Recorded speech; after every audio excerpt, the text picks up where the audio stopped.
નમસ્કાર, આપ જોઈ રહ્યા છો ગુજરાત ફર્સ્ટ અને મુદ્દાની વાત સાથે હું છું જિજ્ઞાસા અને હું છું માનસી સોની।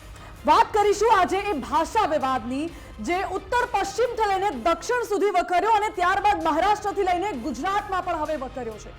આ મુદ્દે રાજનીતિ ઘેરાય છે કારણ કે પહેલા તો ભાષાને લઈને બિહારમાં ક્યાંક ને ક્યાંક રાજનીતિ ગરમ થઈ રહી છે। એ વાત માની શકાય કે આગામી સમયમાં બિહારની ચૂંટણી છે, એની પહેલા તમિલનાડુમાંથી ભાષાને લઈને વિવાદ વકર્યો હતો, હવે મહારાષ્ટ્રમાં ભાષાને લઈને વિવાદ વકર્યો છે અને ગુજરાત પર આવીને અટક્યો છે। એટલા માટે આજે આ વાત કરવી પડી રહી છે કારણ કે જ્યારે પણ કોઈ પણ બાબતે વિવાદ સર્જાતો હોય છે ત્યારે એની પાછળ અનેક કારણો જવાબદાર હોય છે। મનસે પ્રમુખ રાજ ઠાકરેએ ગુજરાતી ભાષા નહીં પરંતુ સાથે સાથે સરદાર પટેલનું પણ અપમાન કર્યું છે, જેને લઈને ગુજરાતમાં નેતાઓ પાટીદારો मैदाનમાં આવ્યા છે, વાદ વિવાદ વકર્યો છે, રાજકીય ગરમાવો આવ્યો છે, નિવેદનબાજી થઈ રહી છે। પરંતુ તેની પાછળનું એક કારણ એ પણ છે કે મહારાષ્ટ્રમાં બીએમસીની ચૂંટણીઓ આવી રહી છે।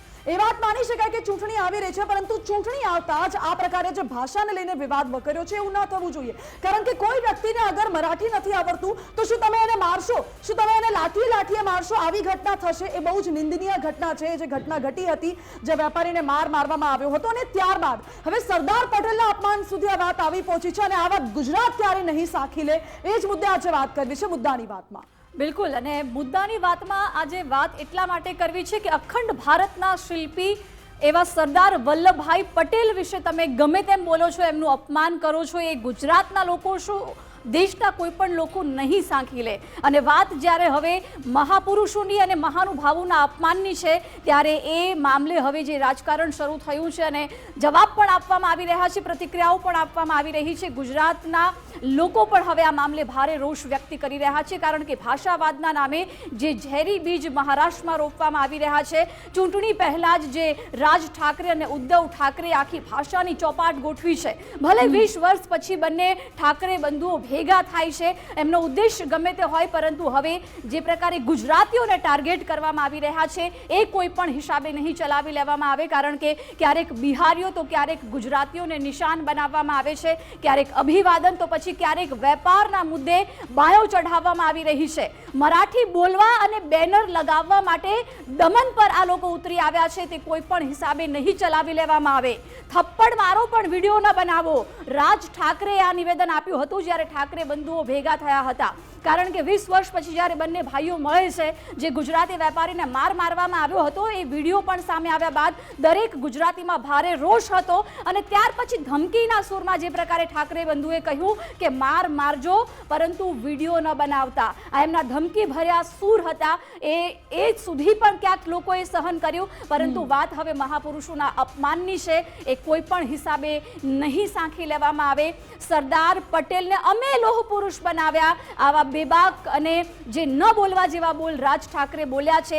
વલ્લભભાઈ મુંબઈને પહેલેથી જ મહારાષ્ટ્રથી અલગ કરવા માંગતા હતા, ગુજરાતીઓની પહેલેથી જ મુંબઈ પર નજર હતી। આ પ્રકારના વિવાદિત નિવેદનો એ કરી રહ્યા છે, ત્યાર પછી ગુજરાતભરમાંથી ભારે રોષ છે પરંતુ હવે સવાલ એ છે કે શું એમના આ નિવેદનોને અહીંયા રોકવા જરૂરી નથી? શું આ લોકો ઉપર કોઈ પણ પ્રકારની લગામ લગાવવી જરૂરી નથી? કારણ કે ગુજરાતમાં ભારતીય જનતા પાર્ટીની સરકાર છે, બીજી તરફ મહારાષ્ટ્રમાં પણ ભાજપની ગઠબંધનવાળી સરકાર છે, એટલે આ લોકોને અહીંથી રોકવા પડશે। જો આ જ પ્રકારે તેઓ નિવેદનો આપતા રહેશે તો એ પ્રકારે એમને રોકવા જરૂરી છે કારણ કે હવે જ્યારે જેમ ચૂંટણીઓ આવી રહી છે, બીએમસીની ચૂંટણી હોય કે પછી જે એમની ડૂબતી નાવ છે એ બચાવવા માટે આ પ્રકારે કોઈ પણ પ્રકારના ભાષણો આપીને શું એ જનતાને મૂર્ખ સમજે છે અથવા એવું પોતે માની બેઠા છે કે એ જે બોલશે એ જનતા માની લેશે? અને આ સસ્તી પ્રસિદ્ધિ માટેનું છે કારણ કે ફક્ત સસ્તી પ્રસિદ્ધિ મેળવવા માટે, રાજકીય લાભ મેળવવા માટે આ પ્રકારના નિવેદનો આપી રહ્યા છે। આ વચ્ચે એકનાથ શિંદે થોડા સમય પહેલા એક વિડીયો શેર કર્યો હતો અને એ વિડીયોમાં એવું હતું કે ઉદ્ધવ ઠાકરે, જે ઘણા સમય પહેલાનો ઉદ્ધવ ઠાકરેનો એ વિડીયો હશે કદાચ, ઉદ્ધવ ઠાકરે વિડીયોમાં એક સમય એવું બોલતા હતા કે જય મરાઠી જય ગુજરાતી। જ્યારે ચૂંટણી આવતી હોય છે ત્યારે ગુજરાતીઓને પણ તમે વાહવા કરો છો, મરાઠીઓને પણ તમે વાહવા કરો છો અને જ્યારે ચૂંટણી પતી જાય છે ત્યારે આ પ્રકારના રાજકીય કાવા દાવા રચવામાં આવે છે અને એના જ કારણે આ ભાષા વિવાદ વકરે છે। હવે ચૂંટણી આવી રહી છે ત્યારે ચૂંટણીનો ડેટા પણ બતાવી દે, બીએમસીની ચૂંટણી આવી રહી છે, મુંબઈમાં એમ જોવા જઈએ તો 40% જેટલી વસ્તી મરાઠી છે। ત્યારબાદ 20% જેટલી વસ્તી છે મુસ્લિમ છે અને બાકીના જે 40% છે એ ગુજરાતીઓ અને નોર્થ ઇન્ડિયન્સ છે, જે ક્યારેય મુંબઈ છોડવાના નથી એવા લોકો પણ મુંબઈમાં સામેલ છે. હવે મત બેંક, વોટ બેંકને કબજે કરવા માટે એ લોકો આ ભાષાનું રાજનીતિકરણ તો કરે છે, પરંતુ સાથે સાથે એનું પરિણામ અતિ ગંભીર આવી શકે છે સામાજિક દ્રષ્ટિએ પણ, એ નથી સમજતા. અને આ સસ્તી પ્રસિદ્ધિ માટે બે રાષ્ટ્રો વચ્ચે પણ, માફ કરશો, બે રાજ્યો વચ્ચે પણ આ પ્રકારનું જે વિવાદ છે ભાષાનો એ ઊભો કરી રહ્યા છે આ લોકો, રાજનીતિ નેતાઓ, માત્ર ને માત્ર સસ્તી પ્રસિદ્ધિ માટે. બીજી બાજુ ગુજરાત તરફથી પણ હવે ગુજરાતના લોકોમાં પણ આક્રોશ જોવા મળી રહ્યો છે, ભારે રોષ છે ભાષા વિવાદને લઈને. હવે વિવાદ અત્યારે વધુ વકર્યો છે અને સવાલો અનેક ઉઠી રહ્યા છે. બિલકુલ, અને આટલેથી માત્ર પાટીદાર સમાજમાં પહેલેથી રોષ હતો અને હવે ગુજરાતભરના લોકોમાં ભારે રોષ છે, કારણ કે આ પ્રકારના બેબાક નિવેદનો પહેલી વખત એમને નથી આપ્યા. 2008થી આપણે લઈએ, ભૂતકાળની આખી વાત કરીએ તો મહારાષ્ટ્રમાં ભાષા વિવાદ અને ટાઈમલાઈનની આપણે વાત કરીએ તો 2008માં એમને ઉત્તર ભારતીયો વિરુદ્ધ પણ ઝેર રોક્યું હતું. 2009માં અભિવાદન મુદ્દે પણ વિવાદ થયો હતો. નમસ્તે કે હેલો ન બોલવાને બદલે જય મરાઠી કે વંદે મહારાષ્ટ્ર બોલવા માટે પણ એમને નિવેદન આપ્યું હતું. અને વર્ષ 2010માં પણ એમને ગુજરાતી પ્રવૃત્તિઓ વિરુદ્ધ જે ટકરાવ કર્યો હતો, એટલે એમનો ભૂતકાળ રહ્યો છે કે આ પ્રકારે તેમને મરાઠી ભાષાને લઈને હંમેશા દબાણ કરતા રહ્યા છે. મુંબઈમાં રહેવું છે તો મહારાષ્ટ્રમાં રહેવું છે તો મરાઠી બોલવું જ પડશે, એવા બેબાક નિવેદનો એમને પહેલા પણ આપ્યા છે. પરંતુ હવે એ મહાપુરુષો, મહાનુભાવો કે જેમનું ભારતની આઝાદી માટે યોગદાન રહેલું છે, એમના વિરુદ્ધ પણ અપમાનજનક શબ્દો ઉચ્ચારી રહ્યા છે. તે કોઈ પણ હિસાબે નહીં સાંખી લેવામાં આવે. માનસી, બિલકુલ આ સહન નહીં કરે અને ગુજરાતના લોકો ક્યારેય સહન નહીં કરે જે રાજ ઠાકરે આવા શબ્દો બોલ્યા છે. રાજ ઠાકરે શું કહ્યું એક્ઝેક્ટ વર્ડ ટુ વર્ડ તમને સંભળાવીએ. मुंबई महाराष्ट्रापासून बाजूला करण्याचा काळ होता. तो कोणाचा होता? काही गुजराती व्यापाऱ्यांचा होता आणि काही गुजराती नेत्यांचा होता. मी एका पुस्तक वाचत असताना, आचार्य अत्तरचं पुस्तक वाचत असताना मला धक्का बसला की मुंबई महाराष्ट्राला भिडू नये याच्यासाठीचं पहिलं जे बोललं गेलं ते कोणाकडनं बोललं गेलं? वल्लभभाई पटेलांनी सांगितलं मुंबई महाराष्ट्राला देऊ नका म्हणून. वल्लभभाई पटेलांनी, ज्यांना आजपर्यंत आम्ही लोह पुरुष म्हणून मानत आलो, या देशाचे गृहमंत्री, आम्ही त्याच्याकडे आदराने आजपर्यंत पाहत आलो, तुम्ही महाराष्ट्राला तो विरोध केला. જિજ્ઞાસા, રાજ ઠાકરેના આ નિવેદન પરથી તો એવું લાગે છે કે તેઓ કદાચ ઇતિહાસ ભૂલી ગયા છે. તેમને યાદ નથી કે સરદાર વલ્લભભાઈ પટેલ એ મુંબઈને મહારાષ્ટ્રથી અલગ કરવા માટે નહીં, પરંતુ દેશના કેટલા એવા નાના મોટા વિસ્તારો હતા જેને માત્ર એક કરવા માટે, એક રાષ્ટ્ર કરવા માટે તેમને અથાગ મહેનત કરી હતી. અને ભારતનું જે ઇન્ડિપેન્ડન્સ છે એમાં પણ તેમનું સિંહ ફાળો રહ્યું છે. એટલે ભૂલી ગયા છે, એટલા જ માટે આવા બેબાદ બોલી રહ્યા છે. પરંતુ આ મુદ્દે જે રાજનીતિમાં ગરમાવો આવ્યો છે એ જ મુદ્દે આજે વાત કરવી છે. અમારી સાથે ગેસ્ટ પેનલમાં અત્યારે જોડાઈ ગયા છે કોંગ્રેસના નેતા મુકેશભાઈ વિશ્વકર્મા, સાથે જ પોલિટિકલ એક્સપર્ટ છે રાજેન્દ્રભાઈ રાવલ અને ભાજપમાંથી નેતા જોડાઈ ગયા છે નિલેશભાઈ સોલંકી. આપ સૌનું સ્વાગત છે ગુજરાત ફર્સ્ટના સ્ટુડિયોમાં. નિલેશભાઈ, સૌથી પહેલા આપને પૂછવા માંગુ છું કે ગુજરાતમાં પણ ભાજપની સરકાર અને મહારાષ્ટ્રમાં પણ ગઠબંધનવાળી ભાજપની સરકાર છે, છતાં પણ આમાં નાની મોટી ચૂંટણી, બીએમસી એટલે નાની મોટી ચૂંટણી જ કહેવાય, વિધાનસભાની કે લોકસભાની ચૂંટણી નથી, છતાં પણ આ ભાષા વિવાદ વકરી રહ્યો છે અને આખરે દોષનો ટોપલો તો ગુજરાત ઉપર, ગુજરાતીઓ ઉપર, વેપારીઓ ઉપર અને ખાસ કરીને સરદાર પટેલ ઉપર ઢોળવામાં આવે છે. માનસી, રાજ ઠાકરે અને ઉદ્ધવ ઠાકરે પોતાની જે જમીન શોધે છે રાજકીય, અને પોતાનું જે અસ્તિત્વ મટી ગયું છે. મનસે એટલે તમને આંકડા જોવા મળશે તો 0-0 જ મળશે. તમે કોઈ પણ સાલમાં જોશો તો મનસે પાર્ટી એક લોકસભા જીતી નથી. એટલે ખ્યાલ આવી ગયો કે આવા લોહ પુરુષ સરદાર પટેલજીનું નામ લઈને જો આટલું મોટું નામ હોય, સમગ્ર ભારતના જે અખંડ જે કહેવાય કે રાજા રજવાડાને ભેગા કરવામાં એમનો મહત્વનો રોલ રહ્યો હોય, અને એવા વ્યક્તિને મોરારજી દેસાઈની પણ વિશે એમને ટીકા ટિપ્પણી કરી તો કદાચ સાચી વાત છે. આપણે કહ્યું કે ઇતિહાસ એમને વાંચ્યો જ નથી, કારણ કે સરદાર પટેલજીનું અવસાન 1950માં થયું. હવે 1 મે 1960ના રોજ ગુજરાત અને મહારાષ્ટ્ર અલગ પડ્યું. તો ભાઈ આ સરદારજીની, અને સરદારજી તો જે ભાષાકીય જે 1960માં અલગ થયું, બધા રાજ્યો જે અલગ થયા ભાષાકીય, એમાં એ વિરોધ કરતા હતા. મોરારજી દેસાઈની પણ વાત કરું તો એ 1956 સુધી એ મુખ્યમંત્રી રહ્યા, 52 થી 56 સુધી, અને એ પણ ત્યાંના જે વિકાસ જે કહેવાય કે મહારાષ્ટ્રની ઘણા બધા એરિયાના વિસ્તારોનો વિકાસ કર્યો, તો ભાઈ એ વિકાસ જો અમારા ગુજરાતીએ ના કર્યો હોત તો ત્યાં તમે અત્યારે આ મંચ ઉપર બેઠા ના હોત. અને તમે ગુજરાતી વિશે જો બોલી રહ્યા હોય તો ક્યારે ગુજરાતી એવું નથી. આજે હું આપને કહું કે આજે 20 જુલાઈ જે 5 વર્ષ ગુજરાત જે ભાજપના પ્રદેશ અધ્યક્ષ છે CR પાટીલ સાહેબ, એને 5 વર્ષ સફળ પૂર્ણ કર્યા અને જલગાંવમાંથી આવેલા પીપળી અને અકરાઉના ગામમાંથી જન્મેલા છે, પોતે મરાઠી છે, પણ આજે ગુજરાતની જનતાએ એમને ખોબલે ને ખોબલે પ્રેમ આપ્યો. પાટીલજીએ પણ ગુજરાતને એક જનતાને એ કર્યા. તો આ બંને ભાઈઓને શીખવું જોઈએ કે ગુજરાતીઓ જોડે કઈ રીતે તમે આ કરી શકો. અને લોહ પુરુષ હોય અને ભાઈ ગુજરાતી ખસી જશે તો તમારે ત્યાં સૌથી મોટી એન્ટેલિયા પડી જશે. એટલે આ બધું ના કરવું જોઈએ. સમગ્ર ભારતના જે ગુજરાત જે આપણા ભારતીય છે એ એકતા રાખવી જોઈએ, ના કે રાજકારણના રોટલા શીખવા જોઈએ.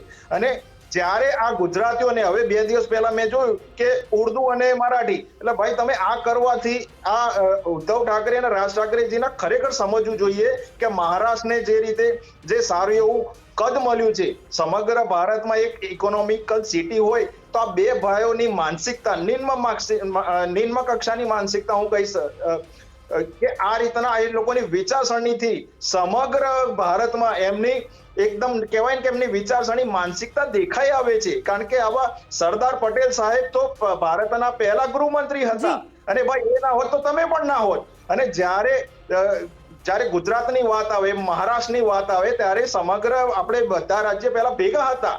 આ તો અત્યારે હવે તમને ખબર પડે, ઇતિહાસ તો જાણતા નથી એટલે એ લોકોને ખરેખર ખબર પડવી જોઈએ. ને ત્યાં તમે જે રીતે ભાષાકીય ધ્યાન આપો છો તો ત્યાંના નેતાઓ કહી રહ્યા છે કે ભાઈ ત્યાં તમે અમુક એરિયામાં જઈને બોલો કે આ લેંગ્વેજ બોલો, ત્યાં ખબર પડી જશે. માત્ર ગુજરાતી એક સજ્જન સરળ વ્યક્તિ હોય, ધંધાદારી એમનો પહેલો એમનો વ્યવસાય હોય અને એવા નિર્દોષ લોકોને લાફો મારવાનો મતલબ શું છે? તો એનો મતલબ એવો થયો કે તમે રાજકારણ નહીં, તમે ગુંડા છો અને પહેલા ગુંડા હતા અત્યારે ગુંડા છો. હા, નિમ્ન કક્ષાના શબ્દો એમને ઉપયોગ કર્યા છે. એટલે સરદાર વલ્લભભાઈ પટેલ અખંડ ભારતના શિલ્પી છે, ગુજરાતના કે દેશના નહીં, આખું વિશ્વ જાણે છે. રાજેન્દ્રભાઈ, આપને સવાલ પૂછવો છે કે શું આ જે ઠાકરે નિવેદન આપી રહ્યા છે એ શું જનતાને મૂર્ખ સમજી રહ્યા છે કે પછી એવું પોતાની જાતને મનાવી રહ્યા છે કે જે કહેશે જનતા માની લેશે? જુઓ બેન, સરદાર વલ્લભભાઈ વિશે બોલવા માટેની પહેલી પાત્રતા જોઈએ. કોઈ માણસ ગમે તેમ કહી દે, હું એમ કહું કે મારા મોદીને બાથે પડવું છે જેને ત્યારે, તો હું ના પડી શકું.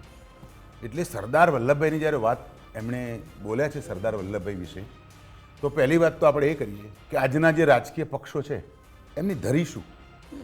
આઝાદી પહેલાંના જે રાજકીય પક્ષો હતા 27-28 જેટલા પક્ષો હતા, સ્થાનિક દળો હતા, પશ્ચિમ બંગાળમાં તો ઢગલાબંધ પક્ષો હતા. આ બધા જ પક્ષોનો મુખ્ય એક જ કાર્યક્રમ હતો, આઝાદી. આઝાદી મળી ગઈ, એમાં સરદાર વલ્લભભાઈ પટેલનો શું રોલ હતો, જે પોતાના દીકરાને પણ સરકારી કચેરીમાં આવવા દેતા નહોતા. એકતા અને અખંડિતતાના જનક કહેવાય. તો એમની પાસે એક ધરી હતી, ખેડાણ હતું. રાજકીય પક્ષોની હું વાત કરું છું. આ રાજકીય પક્ષના પ્રતિનિધિ તરીકે મિસ્ટર બોલ્યા હશે. તો આ ભાજપ પણ એ વખતે પેદા નહોતું થયું. એ વખતે અલગ અલગ વિચારધારાવાળા પક્ષો હતા. ગાંધીજીની કોંગ્રેસ, પંચાલભાઈ વાળી કોંગ્રેસ નહીં, ગાંધીજીની કોંગ્રેસમાં મતાંતરો હતા. સામે બીજા પક્ષોમાં પણ, સામ્યવાદીઓમાં પણ બધાનો કાર્યક્રમ એક દેશ મહાન. આજે આમના દેશની કંઈ પડી નથી, આ ગમે તેમ બોલશે. ગાંધીજીનું જેટલું આપણે ઇન્ડિયામાં, અમેરિકામાં અને વિશ્વમાં જેટલું માન છે એટલી ચર્ચા મહારાષ્ટ્રમાં થતી નથી. એટલે મુદ્દા નંબર વાત એક કે રાજકીય પક્ષો જે જૂના આઝાદી પહેલાંના હતા એ લોકોએ પોતે સંઘર્ષ કર્યો, એટલે એ એનામાં એક ડિસિપ્લિન. આ બધા તૈયાર ભાણે બેસી ગયા છે. અને અત્યારના રાજકીય પક્ષોનો મુખ્ય કાર્યક્રમ વોટ. આમની પાસે 2 લાખ પંચાલભાઈ પાસે વોટ હોય તો આમને ટિકિટ મળી જાય. એટલે રાજકીય પક્ષો પણ ક્યાંક જવાબદાર છે કે સત્તાની સાંઠગાંઠમાં આવા જે બોલે છે સરદાર સાહેબ વિશે એ એમના માટે શરમજનક છે. કારણ કે ગુજરાત તો છે ને સખાવતી રાષ્ટ્ર છે, દેશ છે. અહીં એક બિરસા મુંડા નામનો આદિવાસી જે બકરી ચરાવતો હતો, એણે કહ્યું કે મારે આઝાદી જોઈએ છે. ક્યાંય તમે જોયું કોઈ આદિવાસીએ, વિશ્વના કોઈ આદિવાસીએ ગુજરાતની કે ભારતની ટીકા કરી હોય? એટલે આ શું છે, રાજા અને ધોબી લડે નહીં સાહેબ. બિલકુલ. સરદાર એ રાજા હતા, પ્રજાના રાજા, વિચારના રાજા, સિદ્ધાંતના રાજા. એમના વિશે ગમે તેમ આલિયા મવાલિયા બોલે તો એની નોંધ પણ ના લેવાની. બિલકુલ. એટલે ઇન્ડિયાની આપણી ઓળખ જ ભારતની એ છે કે યુનિટી ઇન ડાયવર્સિટી. અને વિશ્વભરમાં આગળ જો ભારત પ્રખ્યાત હોય તો એના જ કારણે કે ભારતના એક એક પ્રાંતમાં એક એક ભાષા બોલાય છે અને એ જ આપણી સુંદરતા પણ છે. પણ મુકેશભાઈ, અત્યારે એ જ સુંદરતા બદસુરતતામાં પરિણમી હોય એવું લાગે છે. એટલા માટે આવું કહેવું પડી રહ્યું છે કારણ કે બિહારના લોકો એવું કહે કે અમારી ભાષા ઇમ્પોર્ટન્ટ છે, ક્યારેક પશ્ચિમ બંગાળવાળા કહે કે બંગાળી બોલો, તમિલનાડુવાળા એવું કહે કે અહીંયા તમિલ બોલશો તો જ ચાલશે, નહીં તો હિન્દી વિન્દી નહીં ચાલે, મરાઠી એવું કહે કે અમારે અહીંયા આવું બોલો. આ ભાષાવાદમાં ક્યારે વેચાઈ ગયું ભારત? ખૂબ સાચી વાત છે કે અત્યારે ભારતમાં કેટલાય એવા રાજ્યો છે કે જેની અંદર ભાષાની વાત થતી હોય છે જે ખૂબ નિંદનીય છે અને એ ના થવું જોઈએ. આપણે રાજ ઠાકરેની વાત કરીએ તો હું પહેલાં એવું માનું છું કે સરદાર વલ્લભભાઈ પટેલ એ 530 રજવાડા એક કરી અને જેને અખંડ ભારત બનાવ્યું અને તેઓ 25 વર્ષ કોંગ્રેસના પ્રમુખ રહ્યા હતા. એના વિરુદ્ધમાં બોલે એટલે અમે તો સાંખી ન જ લઈએ. અને કહેવાનો મતલબ એવો છે કે રાજ ઠાકરે છે ને એના વિવાદાસ્પદ નિવેદનો માટે જાણીતા છે. આપણે અત્યારે ચર્ચા કરીએ છીએ ને તો બી રિસ્પેક્ટફુલી ચર્ચા કરીએ છીએ. એની પાસે અત્યારે હાલ એવું છે કે પોતાના જે છે મરાઠી એ જ મહારાષ્ટ્રમાં એમની પાસે નથી. એટલા માટે એમણે આ ગતકડું કર્યું છે કે આપણે સરદાર વલ્લભભાઈ પટેલને એમ કહીએ કે આ મુંબઈ જે છે એ મહારાષ્ટ્રમાં લેવા નહોતા માગતા.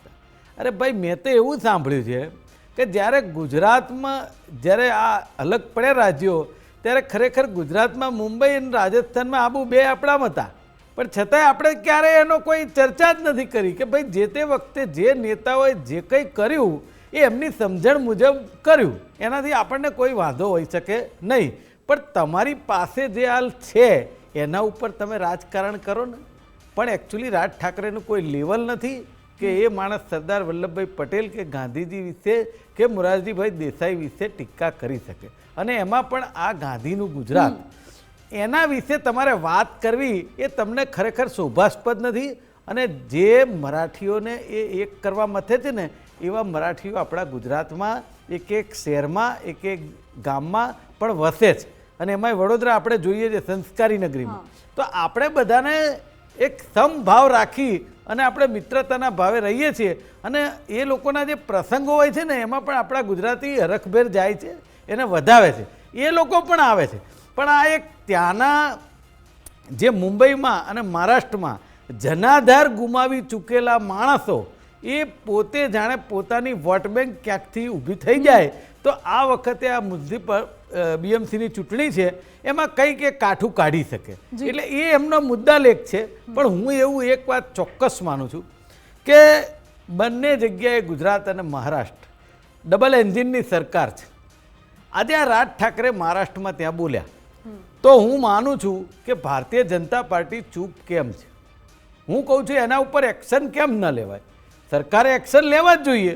હું કહું છું અત્યારે આપણા ગુજરાતમાં કોઈ એવો નાનો કાર્યકર્તા કંઈક બોલ્યો હોય તો એના માટે તરત જ કાયદો છે.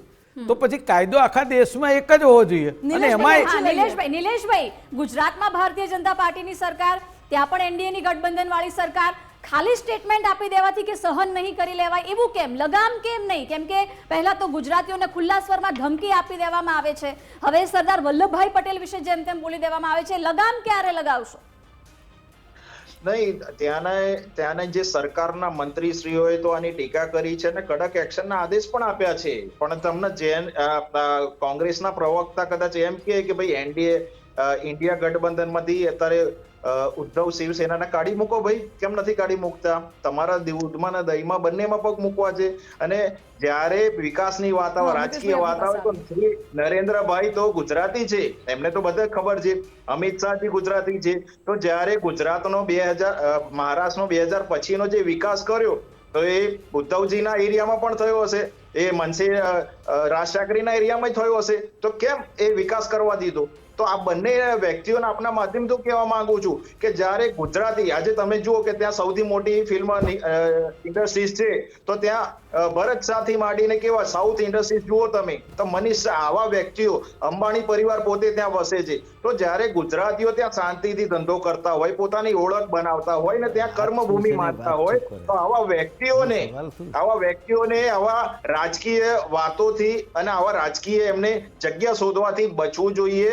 અને જ્યારે ગુજરાતીઓ સમગ્ર આખા વિશ્વમાં છે માનસી, એટલે આ લોકો માત્ર ને માત્ર એક પોલિટિકલ સ્ટન્ટ કરવા માંગે છે. એક નાનામાં નાનું કહેવાય ને કે આવા સરદાર સાહેબ ને બોલવાની એમની સામે એવું ચરિત્ર નથી આ લોકોનું કે માત્ર એક ગુંડાઓની પાર્ટી બની ચૂકી હોય. તો આવા વ્યક્તિઓના લીધે આ લોકો સસ્તી પ્રસિદ્ધિ લેવા માંગે છે. અને એટલા જ માટે તમે જુઓ કે અમારા સેન્ટ્રલના મિનિસ્ટર હોય કે ત્યાં મહારાષ્ટ્રના ભાજપના નેતા હોય, આ બધાએ ત્યાં ટીકા કરી છે અને કડક શબ્દોમાં ત્યાં સરકારે એક્શન લીધા છે કે જેટલા વ્યક્તિઓને જે પણ આ લોકોએ હવે ત્યાં ચાલુ કર્યું કે લાફા મારો પણ કે વિડીયો ના ઉતારો. આ તદ્દન એક ત્યાંની શાંતિ, ત્યાંના ગુજરાતીઓના એરિયામાં કે ભાઈ વિડીયો નહીં બનાવવાના, તો આ રીતની ગુંડાગર્દી સહેજ પણ સાખી નહીં લેવાય. અને ત્યાંની સરકાર 100% ત્યાં એક્શન લઈ રહી છે. આપણા ધ્યાને નહીં હોય તો કદાચ મીડિયા ડોમિનમાં હશે કે મુકેશભાઈને બતાવી દેજો, પણ હું આપને કહું છું કે સરદાર સાહેબ ખાલી સ્ટેટમેન્ટ આવ્યા છે, કોઈ એક્શન નથી લેવાયા. મુકેશભાઈને જ પૂછી લઈએ. મુકેશભાઈ, નિલેશભાઈ એવું કહે છે કે તમે એવો આક્ષેપો કરો છો કે સરકાર કોઈ કાર્યવાહી નથી કરતી. સામે એમનો જ સવાલ છે, હું ખાલી રિપીટ કરી રહી છું કે ઇન્ડિયા ગઠબંધન હેઠળ તમે કેમ કાર્યવાહી નથી કરતા? ચૂંટણી હોય ત્યારે ઉદ્ધવ ઠાકરે એવું કહે કે જય મરાઠી, જય ગુજરાતી, અને ત્યારબાદ હવે આ જ પ્રકારે ઘટનાઓ થાય તો આવી ઘટનાઓને પ્રોત્સાહન પણ આપે. બેન, એમાં એવું છે કે ઇન્ડિયા ગઠબંધન લોકસભાની ચૂંટણી પૂરતું સીમિત થઈ ગયું, અને છતાંય જો ઉદ્ધવ ઠાકરે ઇન્ડિયા ગઠબંધનમાં છે તો હું એવું કહું છું કે ઇન્ડિયા ગઠબંધનના કોઈ પણ નેતાએ એવું કહ્યું કે તમે ઉદ્ધવ ઠાકરેજી ઉપર કે રાજ ઠાકરે તો અમારો ભાગ જ નથી, પણ એમના ઉપર કોઈ એક્શન ના લેશો એવું કોઈ સ્ટેટમેન્ટ આવ્યું? ના, અમે ક્યારેય કોઈ પણ ગુનેગારને બક્ષવા માગતા નથી. પણ વાત મારી જુદી છે, એને તમે ટ્વીસ એ ભય કરે છે કે સરકાર ત્યાં ભારતીય જનતા પાર્ટી, ભાઈ તમે ચૂપ રહો, ત્યાં ભારતીય જનતા પાર્ટીની સરકાર છે, નરેન્દ્રભાઈ મોદીની ઉપર સરકાર છે. તમે જ્યારે સરદાર વલ્લભભાઈ પટેલ અને મોરારજી દેસાઈ કોણ છે એ વાત તો જુઓ ને, સામે બોલનારો કોણ છે એ જુઓ. તમારે એક્શન લેવામાં ક્યાં ત્યાંના લીધા હશે એ વાત કેવી છે? અરે એ તો ખાલી સ્ટેટમેન્ટ પૂરતી વાત છે, કોઈ એક્શન લેવાયા નથી. ગુજરાતની અંદર આવું કંઈ થાય તો તરત જ એક્શન લેવાય છે, તો કેમ ત્યાં અત્યાર સુધી રાહ જોવાય છે? આ પણ એક જાતનું મિલીભગતનું રાજકારણ છે. ઇન્ડિયા ગઠબંધનના કોઈ પણ નેતાએ કહ્યું નથી કે અમારો સાથી પક્ષ કોઈ ગુનાહિત કૃત્ય કરે, આવા ભાષા વિવાદમાં પડે અને જો તમે એક્શન ના લો, આવું ક્યારેય સ્ટેટમેન્ટ કોઈ કર્યું નથી. એટલે એના માટે તમે ઇન્ડિયા ગઠબંધનનો ભાગ લઈ અને તમારે કંઈ નથી કરવું એવી વાત તમે નહીં કરી શકો.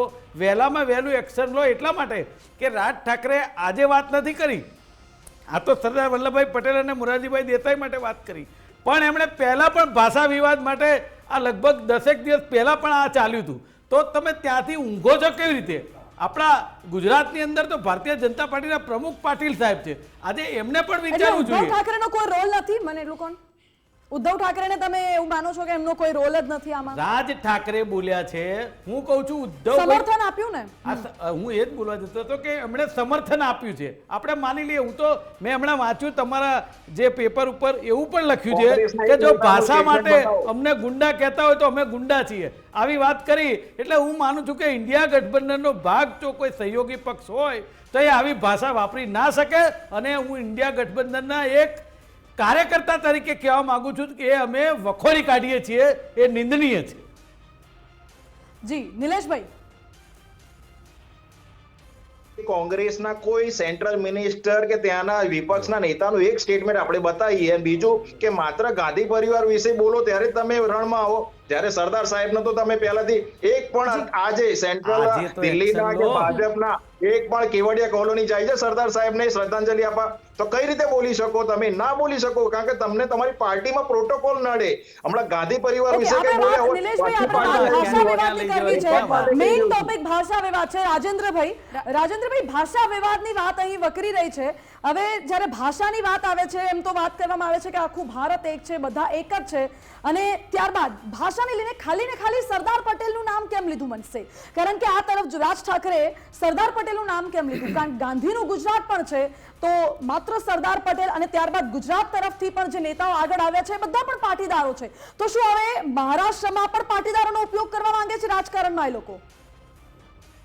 આપણે જર્નાલિઝમનો જ્યારે અભ્યાસ શરૂ થાય ને ત્યારે પહેલું વાક્ય એવું જ શીખવામાં આવતું હતું કે માણસને કૂતરું કરડે ને તો એ સમાચાર નથી, તો કૂતરાને માણસ કરડી જાય ને એ મોટા સમાચાર કહેવાય. હવે અત્યારે શીખવાડે છે કે અમને ખબર નથી, પણ અમે જ્યારે ભણતા ત્યારે વાસુદેવ મહેતા સાહેબ આ જ કહેતા કે સમાચારની પહેલી વ્યાખ્યા આ છે કે કૂતરું માણસને કરડે જ, પણ માણસ જ્યારે કૂતરાને કરડે ત્યારે બ્રેકિંગ ન્યૂઝ કહેવાય.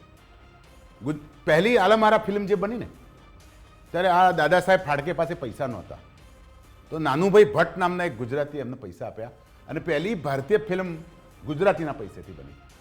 આ વાત જે વિકાસની બધી વાતો કરે એ એમના આત્મસંતોષમાં. આપણે વાત શું છે કે ભાષાઓ અને પ્રદેશ. ગુજરાતની અંદર CR પાટીલ સાહેબ મહારાષ્ટ્રીયન છે, એમને સવાયા ગુજરાતી તરીકે ગુજરાતની પ્રજાએ સ્વીકાર્યા. એ વખતે ગુજરાતની પ્રજા આવું દોડડા પણ નહોતી કરી શકતી. ત્રીજી વાત, અહીં હાલ ગુજરાતમાં 28 IAS ઓફિસરો, પોલીસ ઓફિસરો મહારાષ્ટ્રીયન છે અને સારામાં સારું કામ કરે છે.